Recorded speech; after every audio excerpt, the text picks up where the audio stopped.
And welcome to Roadside Notes. I'm Christopher, the Route 66 Chaplain, and these are readings from the Faith and Good Courage Journal found at faithandgoodcourage.com. Stories from the road, a little grace for the miles ahead, and reminders that hope still travels with us. This journal, What God Hands You, is from my entry on March 19th, 2026. What God hands you is something I've been thinking about every time I hear someone say their prayers went unanswered. I've said it to myself. We all have. We picture a finished thing when we pray, a solution, a miracle, a cake already frosted and cooling on the counter. But that's rarely how answers arrive. I remember my mother telling me the old story about a man who prayed for a cake. He asked sincerely, faithfully, and when God answered, all he received was a bag of flour, sugar, eggs, vanilla, a bowl, a spoon, and an oven. The man complained. "I asked for a cake," he said, "not a grocery list." And the reply came back quietly and clearly. "I gave you everything you need to make one." That story stuck with me because it felt uncomfortably familiar. Prayer has a way of revealing our expectations more than our faith. We ask for relief and are handed patience. We ask for direction and we're given a map that still requires us walking. We ask for rescue and are handed responsibility. There's another story like this, the one about the man who fell into a well. He prayed for God to save him. A man came by with a ladder and offered to lower it. He declined and said, "God will save me." It began to rain and water began to fill the well. Another man came by, this time with a rope. He offered to lower it and he declined it again and he said, "God will save me."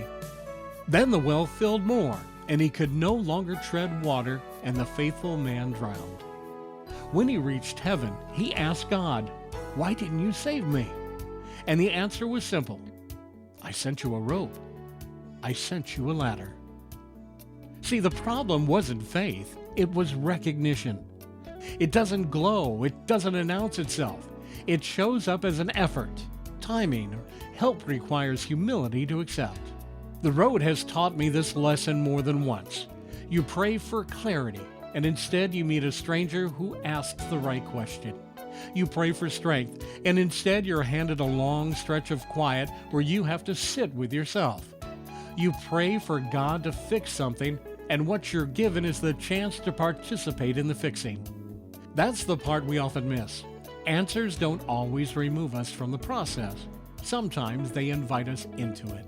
Now, I don't mean to boast, but I got to hang out with a lot of great people. I remember talking to Garth Brooks backstage about a song that he wrote with his good friend Pat Alger about unanswered prayers. I shared with him a moment or two about how amazing he was as a storyteller, about how that song affected me, about how the truth was hiding in that song, the quiet brilliance, the part people feel before they analyze. It doesn't argue with God, it recognizes hindsight. I can still remember that boyish grin on Garth's face when I said that. The magic of that song is, what felt like silence was actually protection, redirection, or mercy doing its work off stage. Time revealed what emotion couldn't see in that moment. If there's anything I truly know, we're good at praying. We're less practiced at receiving. Here's the line that keeps coming back to me, the one I scribbled on a napkin and haven't been able to shake. God rarely just hands you something. He hands you the ingredients of His recipe and then waits to see if you'll trust Him enough to start mixing. That's the faith part we don't talk about much. Faith isn't believing God can do it. Faith is believing what He handed you is enough. In my roadside reflection, if you're waiting on an answer today, look around your hands before you look to the sky. What if the thing you're calling a delay is actually an invitation? What if the rope is already within reach? The ladder already leaning against the wall? And the ingredients already on the counter? Faith doesn't always mean waiting longer. Sometimes it means starting sooner. trusting that what you've been given, imperfect and unfinished as it feels, is exactly what you need to begin. The miracle might not be the cake.